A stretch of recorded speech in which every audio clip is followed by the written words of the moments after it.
અને ઓલો કાનુડા તમારા ધ્યાનમાં આવી જાય બાપુ રંગ ચડી ગયો હવે ઉતરા નહીં ઘડી તમારે બધાને છે ને ઘરના કાનુડાને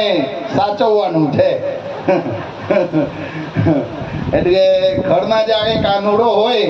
ત્યારે એ જ આપણા પરમાત્માના સ્વરૂપમાં હોય છે ભાગવત કથા એક એવી કથા છે જે આપણને મોક્ષ અપાવી દે